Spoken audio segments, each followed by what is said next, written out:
Hasita. I've come to you with a bit of a dilemma today. I think I've done something that I need to maybe undo a bit of. I've created two personas in terms of everything digital that I'm doing. So I'm finding that I'm having to now manage, in a way, two brands. And then all the associated social media and digital presence for each brand. And I think I'm doing way too much. And I don't know really what to do about it. And is there like too much? I mean, what we keep hearing is that, oh, some people like to read and some people like to watch and some people like to listen. And so, shouldn't I be all over the place? Yeah, that's a great question, Subha. In fact, one that, as you know, I'm also grappling with because you find that you do one thing and then to distribute that, you have to do other things as well, Yeah. right? Like if you do a podcast, you better be on LinkedIn as well. And then if you're on LinkedIn, then you do a newsletter as well. And when is enough? Enough is enough because we have lives to live and businesses to run. Let's dive in. Welcome to the Damn Good Marketing Podcast. Today, let's really deconstruct how much is too much of doing things in the context of marketing, especially for small businesses where we run with a limited number of resources and limited time, limited budget. So what do you do and what do you not do beyond the points? That's the question we're going to be answering today. Yeah, because I really need some answers. And I think, not just small businesses, but maybe individuals who are their own brand, and also larger businesses who are struggling how to give the brief to this person that they've brought on as either a marketing executive internally, or even if they're outsourcing to an agency. I think the brief becomes more challenging, or the brief is really poor quality because there's just too much happening. And you don't know who you are and on what platform you are in. So would really looking forward to deconstructing this. Yeah.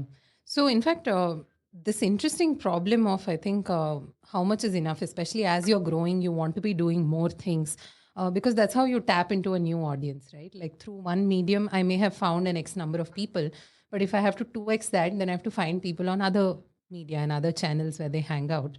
And a lot of, in fact, very large companies are now kind of building their own agencies in-house, right? And what I mean is they're hiring their own copy, content, performance folk, because sometimes it's not easy to delegate, like you said. And if someone knows the business context, it's just so much easier to work.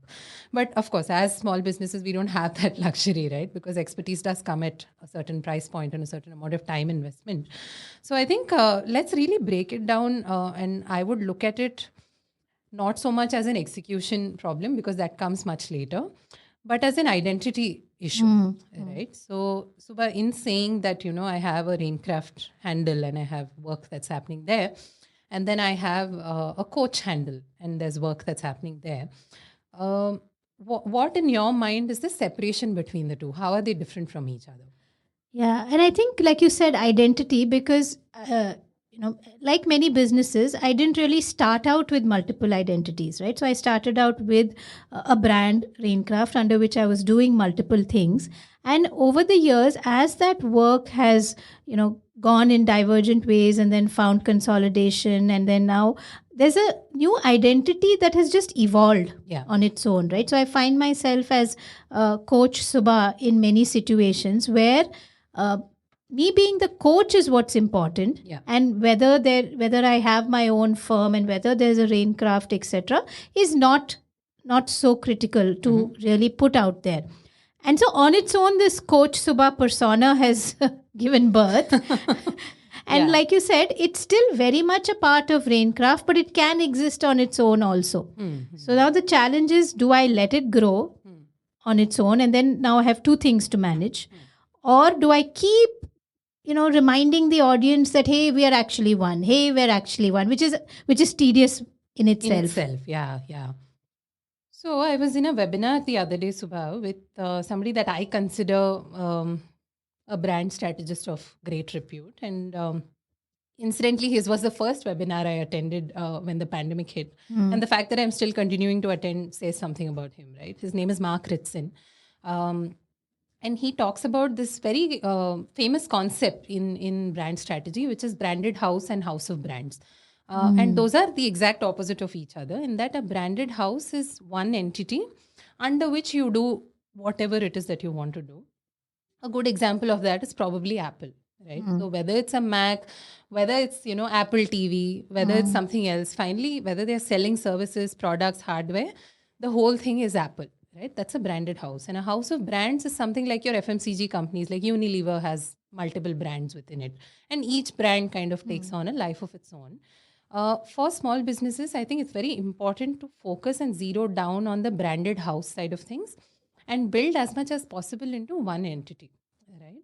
So, and I see the kind of, temptation to kind of do multiple things, because the question also comes up that if there is something that is not Raincraft specific, where do I put that? Right? Where do I be a public figure without the context of Raincraft? But I think in the early days, it's important to invest in one thing. Now, that said, it's not early days for you, right? You've been doing a lot of marketing work for 5-6 years at this point, which is why in your use case, I see the benefit of that separation, because now you can talk about the books that you're reading, the podcasts that you're listening to. What is it that makes you a good coach? Is the focus of the Subha coach identity. Correct. And the work you do is part of the Raincraft identity. But if you're starting from scratch today, I think I would have advised that you stick to Raincraft and do just that, right? Subha being a coach is a product of Raincraft. Correct. So that's, I think, a distinction that a lot of us could benefit from. Because in my work, in the brand workshops as well, I've seen a lot of people trying to birth these new brands, give them a logo, give them an identity. And in their heads, I see the difference, right? They see it as them doing multiple different things. But a lot of times it's actually the same thing. Finally, the story is singular. The purpose behind doing that is very unilateral. And the disadvantage of diluting that effort is that now you have to strengthen 3 brands or 4 brands at the same time, instead of doing just one and being able to throw all your energy into that. No, it is very, very time consuming, and not just in terms of the execution phase where you have to, think of where do you want to put what and how do you put it and what's the, in a way, who's speaking, right? So like you said, if I am giving a book recommendation, then the way that even that caption is written is different from if Raincraft is giving a book recommendation, right? Yeah. So definitely there is more effort, and it came from a genuine place of kind of building credibility of the individual. And I think that's where small businesses feel the need, because at some point, people say, hey, the founder has to be known, or the founder has to have credibility in that space in which the entity is working. And so this kind of second persona slowly emerges. Yeah. But I think it's a good tip to keep consolidating to an extent possible, while I let the other one also live on, but not kind of branch out too much. Because I don't have the bandwidth. Because you want to be able to repurpose thoughts from one place to the other, because finally you're one individual. Correct. Right? And also one handy tactic for anyone kind of grappling with the same thing, I would say, is to go about thinking about it in terms of where is the separation, right? So if the product that I'm selling or the service that I'm offering is not explainable in one sentence, right? Say, hey, I'm a baker. Now that tells you exactly what I do. But hey, I'm a brand strategist is not that evocative, right? Like what can I do for you? I can't bake cakes, obviously. So what else can I? So the moment there is more complexity in what you do, it helps to streamline even further, right? Because you want all of these things to finally contribute to that identity so that people can discover you for who you are fundamentally. So what you do, if it's simple, if you can explain it in one sentence, then you can, diversify as much as you want, as early as you want. But the more complicated it gets, and there are, some of my friends who run toy brands which have very specific, characteristics to them. So they're not a toy brand, they are free play based toy brand. Now, that doesn't evoke something for me immediately. So it's important that my entire identity also reflect that side of things. Correct. No, it's true, because we are now more and more, and the generations that are coming into the workplace and being the actual consumer today are looking to identify with the people behind the brands also, right? So if somebody's, like you said, if somebody's running a free play kind of brand, I'm wanting to know who the founder is, and does he or she believe in sustainability and unschooling, and Exactly. all of the things that I would maybe associate with free play. So true. So true. Yeah. So I think, gives me a few things to think about and to kind of rework. And also, maybe in kindness to myself, it is a journey, right? Of course. So, the discovery happens because you try out many things. Yeah. So there was a time not so far back where I would, like you said, if you have to describe yourself, I struggled, like, leadership coach, executive coach, performance coach. And because that space itself is so muddled with terminology.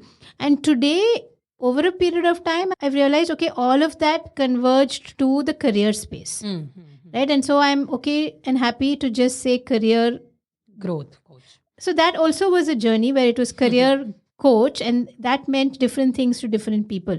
So I'm not a career coach who's going to help you find the university abroad, right? So I'm not a career counselor. So then that evolved to say career growth coach. So it's about you're already doing something and how do you get better at it and how do you improve your performance. But that journey comes because you put yourself out in many channels and you get some kind of feedback. How is the audience seeing responding you? Yeah, right? Which is where I think the execution piece is also birthed finally, right? Like I had the opportunity to speak to the brand manager of Bliss Club, the leggings brand, which I love, by the way. I am endorsing it. I love those leggings. I could live in them. And I kind of asked her, how did you go about getting your first 5,000 customers? Because they are D2C, and D2C is a space that's a little harder to kind of, succeed in. Differentiation is hard. Finally, you're selling leggings. And she gave me 3 pointers, which was performance campaigns and running ads. The other was communities, and the third was influencers. And she got into the details of how. Now, that's a playbook of how Bliss Club got to the. Now, can you take it and implement it even as a D2C brand, even in apparel? Can you take the exact same thing and run with it? 90% of the time, probably not. Right? Because, say, I am not a community builder. For example, I don't identify that way at this point in time.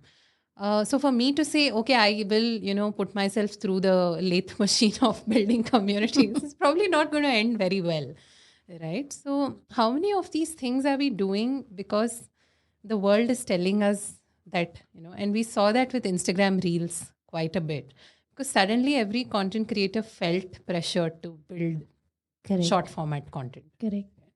And the good thing is, I just read Mark Zuckerberg's earnings note, or that he put out this morning, where he's saying that he will continue to invest in Reels because it's really growing at a phenomenal pace. And interestingly for him, he's not making any money on the Reels because we are just swiping from one reel to the other. And now he's going to try and figure out, I think, how to put a little ad in there somewhere, right? Because the ads are in the feed, and I'm spending less time on the feed and just quickly swiping through 50 reels, and he hasn't shown me any ad and he hasn't made any money for him. But yes, it's a struggle that we said, oh, now there's one more medium. How do I get there? There are so many people who approach both of us, I know, saying, hey, you guys are doing a great job. Maybe I should also start a podcast. Right? But and I know that there have been days when we've doubted this medium as well. And the only reason we've been able to keep going is because we fundamentally like it. We're in a studio right now, enjoying these fancy mics and clicking pictures because we like it. Right. And that's the curiosity that somewhere net has to drive any amount of content effort. Correct. I have found myself outside of the podcast also gravitating more towards LinkedIn than Instagram. Right. And I think that's also coming from my natural tendency towards doing more long format, honestly. Right. I'm not let's condense this into a 210 character tweet. I've realized that about myself and I'm okay to not be. So that's where I've chosen and said, okay, for now, it's going to be the podcast and it's going to be LinkedIn. Maybe I'll start making some videos and listen to our producer for once, but it still seems like a bit of a distant dream to me. Yeah. No, I get you. So I think what I'm hearing you say is that one, don't overcomplicate it. So at early stages, stick to that, branded house as much as you can, because God knows there's anyway so much work to be done. Yeah. So why do you want to split that across multiple houses? So stick to a branded house, and then yes, we will all experiment with different ways to execute, but do what gives you comfort. But more important than that, I think, shouldn't I focus on where my audience is sitting? That's a great question, right? That's where I think the supply demand have to kind of start matching, because I have to ask myself what capabilities do I either have or I'm able to bring naturally, because we have friends who are able to do that for us, or there's so many different ways. Like if my best friend was a performance marketer, why would I not kind of Yeah, use that yeah. capability, right? So I think sometimes we underestimate the real world implications of somebody else's playbook, right? In their success were things that even they may sometimes not be aware of in terms of why it worked exactly the way it worked. So that I would say is the supply side. So make a list of what are the different capabilities. If I can I do blogs more easily, or can I do LinkedIn content more easily? Can I do a podcast more easily? It could be, right? You come from that space and it's just easier for you. Then comes the demand side of things, which is, as you said, the audience, which is where also I think I had asked you a while ago. Um, is my audience for finally the workshops and the consulting work that I do hanging out on LinkedIn? And we said we don't know. And that's still a fair enough hypothesis and a good place to start from, Yeah. because I don't know is a better place than no. Yeah. And I think the not just gut, but the information, the feedback loops that are coming back to us, um, they do tell you that they're not on the reels, Yeah. right? So it's not an investment of time and energy that you should be making now. Yeah. So LinkedIn is where you should be hanging out and producing good content or sharing very relevant stories. To me, that seems to be the case for the industry that I'm operating in. It's a noisy industry, right? Like there's enough and more and good content out there. So people need to already, sift and sort through so much. Might as well be where they are, and they seem to be on LinkedIn at this point in time. So that makes sense. But again, I think it differs from context to context. We are working with clients in the AI/ML space right now, and for them, the right platforms would have been LinkedIn and Twitter. But Twitter, as we know, is kind of does a brand want to invest in a Twitter at this point in time? It's a bit of a risk to take, right? And therefore, again, the net of their effort is coming back to LinkedIn. But it could be that for a different audience in a different company, the audience could be on TikTok for all you know. True. Because Duolingo, of all apps, has the strongest persona on TikTok, right? Duolingo's TikTok is a case study in and of itself. So how did they figure that out? They figured it out by trying and being excited enough about it. And finally, that's what it comes down to. So what we've actually started implementing with a lot of clients is the 90-day sprint model of doing things. You try it for 90 days if it's not working. And I don't mean not working from an external, right? It's not about 4 people coming and liking the post. It's about my end goal. What is my lagging metric for success? And for whatever reason, if that metric is not being met, then it's time to change. That's interesting. So, what do some of these lagging metrics look like? Because I think that's where, as business owners, we struggle, because we've put ourselves out there. We don't really know what we're looking for. And then, most likely, at the end of 90 days, I'm thinking, I don't think I got anything out of this. Yeah. Why don't I just stop and, do something else? No, sometimes I've begun to realize that even failure in that sense of the word is a signal. Right? Because finally we dug deep with one of the clients that we were working with, and we realized that their problem is not lead generation, but retaining the customers that they were getting into the system. Right? So churn was a problem. It wasn't lead gen at all, because that's the knee-jerk reaction. No, it says, "Oh, I don't have enough money rotating through the system, so let me generate leads." But I think what was going wrong for them is that a lot of people that were coming into the cycle, they were not being able to retain them in the system. So in identifying that, your lagging metric then becomes over a 6-month period, how much retention have I achieved, right? And that's not going to come from my LinkedIn post. That's going to come from me who did the pre-sales and the sales, also being there when things are not working out, right? So it's a more systemic problem that has to be addressed. in the context of offline events, especially, it's top of mind right now because we are doing that for one of the clients. Actually, the day this episode comes out, that event ends as well. And for us, there, honestly, Subha, the lagging metric is how many conversations they're able to have in the next 6 months. We have zero visibility until then. Correct. Right. So you can ask me then, how does the 90-day sprint work? Because you're saying 6 months and then you're saying 90 days. So then we use the leading indicators to tell us, how many new people came and visited them during the event. That's a great sign for us because this is the only way they would have heard about them, right? Yeah. How many placements were we able to get? Because there was an exciting story first and foremost. And therefore people saw it and they got excited. They wanted to cover it. That's a leading indicator because I know that all of this in 6 months is going to contribute towards. Yeah. And I think that's also a good lesson in not overdoing the focus on metrics, right? Today, you go to a digital marketer or an agency, and it's their job to do it. So it's not really, the onus is not on me, but then there's Google Analytics, and then I could look at Hotjar and see, how people are moving across my website, and I could look at all the podcast listens and how many minutes and how many seconds. So there's a lot of information out there. We should also know how to read it because otherwise it can be very depressing sometimes. Oh yeah.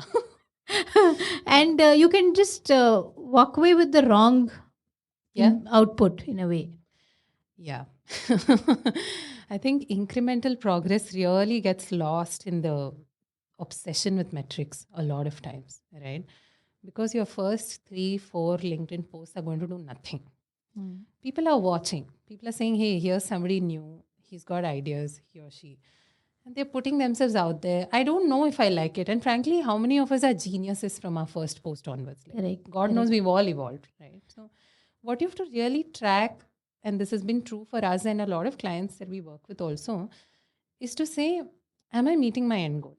Are people seeing me differently because I put myself out there? Are people knowing what to come to me for because I put myself out there? That's the success metric, right? I will have posts that get zero attention. I mean, people are welcome to kind of go scroll through my LinkedIn feed and find all the posts that got nothing. And finally, my poor dad goes and likes it because he's feeling sorry for me, right? But if I were to use that as a reference point for what I produce or what I don't produce, then I'm doing, honestly, myself a disservice. Yeah. No, that's very true. And sometimes even whatever we've created, it takes the world time to find it in some strange way. I mean, the podcast has been a revelation in that it's taken for me like season 4, or at least from 3 onwards, to really then hit an audience and hit a loyal listening audience. And the medium is such that I should be expecting only loyalty. Yeah. It's not a medium where I'm going to go very wide, right? Yeah. And I should understand that, okay, my expectations also have to be in line with what I'm putting out there. And then, like you said, there are some like blog posts that were written 2 years back, and then suddenly everybody's reading them. Suddenly they're getting... it came up in some search result or something, and suddenly everybody's reading them, which... Every time that happens, it reminds me that, hey, there is so much stuff already there. Why am I not reusing it? Yeah. And also there is that element of, I think, topicality to some extent as well, right? So there will be content that's timeless and you don't want to keep rehashing it, update it from time to time, let it do what it's doing. But finally, if something is happening in my industry and it needs to be said, it needs to be said then. Yeah. I can't wait for my content calendar and my programming to kind of kick in. So that's where I think what we were speaking about earlier in terms of what to delegate and what to retain. Finally, if you're running a personal profile, if you're running a company handle, it's your company handle. It's your personal profile, right? What people can help with is the muscle and the drive to keep pushing. Right? Finally, you will have to show your face or you'll have to, put your voice out there. And you have to make sure that you are there when it matters, right? No, that is hugely important, right? I think even with the small team that supports me, including you, the more I'm able to give you direction, or the more I've thought through what I want for the month, the output is it just goes up so many fold, right? And that's only fair. You can't, you've hired somebody, like you said, to be the muscle, not the mind reader. You said it. Maybe there's a t-shirt there. We are your muscle, not your mind reader. You heard it first on the Damn Good Marketing podcast. Now it's time for the much awaited topical. Hey, Hasita, did you hear the breaking news? Apparently, Adi Chopra is a real person. It's not a rumor. First TV interview in 28 years, Subha. Can you imagine? Wow. The scion of Yashraj films, and he could have been a ghost for. And I'm just thinking that it really appends everything that we talk about, that you have to keep marketing yourself and create a brand and be a persona. I mean, that dude, like, even today people are saying, does he exist? But clearly, if you have a good product, it can do its own marketing, which is Correct. what all, I mean, most Yashraj films are, right? And Yeah. I read an interesting line the other day that DDLJ is actually a love story between a theater and a movie. Whoa. 27 years? Since 1995 at the Maratha Mandir. And there's a cute little series on some OTT channel of postcards from Maharashtra. And it shows a lot of these very simple middle class folks. They just, on an odd day, they have a few hours to spare. They just go in and watch DDLJ. Yeah. And in fact, on the Netflix trailer for The Romantics, which is now streaming on Netflix, there was one user who commented the reason Adi Chopra's vision, or even the Yash Chopra who came before him, the reason it worked is because they had a Shah Rukh also come out. Because who else could be That so romantic. unabashedly romantic, right? Like finally he shows up in an action movie and we're all cheering for him. We are rooting for him. And I like that David Letterman fact that 50% of the world knows Shah Rukh Khan. Can you imagine being known by 1 in 2 people? It's not easy, right? In today's Correct. day and age. Correct. And this, good product that I think speaks for itself. But what I really do like also is that to be timeless, you have to keep reinventing yourself. I think that's the message. Because finally, after doing the Shah Rukh, set of films, Adi Chopra had to experiment with the Ranveer Singh. Yeah. Right? Yeah. He had to take a chance and Correct. see where that would go. And it's Such a chance that even Ranveer says, I don't know why he chose me. Yeah. Right? Yeah. So I think to be relevant is to keep adapting. Correct. And maybe that's what he did. He kept himself busy adapting and he didn't really worry too much about, am I seen? Am I known? Am I Yeah. heard? That was... Should I be on Instagram and should I do interviews? And right? I think I'm guessing that gave him a lot of time to do the really good stuff. Yeah. But having said that, yes, he's literally quietly behind the scenes. He's taken chances on a lot of people, on a lot of kind of movies, and experimented, and some have worked and some haven't. But maybe because fundamentally the focus was that, hey, I want to entertain. Yeah. Right? So having that focus or knowing that, hey, why am I doing what I'm doing, then guides a lot of your decisions. Maybe it makes it easier. And allows you to do it for longer. Because you're not questioning some of those choices anymore. You're just keeping at it for the fun of it. And, that's all there is to it finally in any case. Correct. And kudos to Netflix for finding all these interesting angles on different things, no? I mean, only Netflix is capable of. Yeah, no, there are a lot of really interesting documentaries out there which they've taken the dullness out of the concept of documentary, right? Imagine, like, I don't know, 10 years back, if you said you're watching a documentary, you're like the nerdiest or dullest person on earth, right? But now it's very cool too. Now you should be watching The Elephant Whisperers, and you should be watching Harry and Meghan, and you should be watching Pamela Anderson's love story, which is, I heard her on the Dax Shepard podcast, and there's a real story there, man. That's a real person. I mean, forget the... Just for that angle, sometimes it's worth getting to know some of these stories in depth. So I'm going off to watch the remaining episodes on the Romantics and admire Shah Rukh Khan. Maybe get him on this podcast, universe. I'm putting it out there. I'm just letting you know. Yes, universe, please know. She's put Priyanka Chopra and Shah Rukh Khan out there. Now, And how did Tanmay you Bhatt come up also. with that combination? Anyway, that's for another time. Thank you so much for tuning in to today's episode of the Professionally Done Damn Good Marketing Podcast. Not that we were unprofessional earlier, but now we're like super. Things are getting real, people. Can you feel it? Studio level real. Thank you, and see you next time. And look out for the Motley Crew page for pictures from this studio.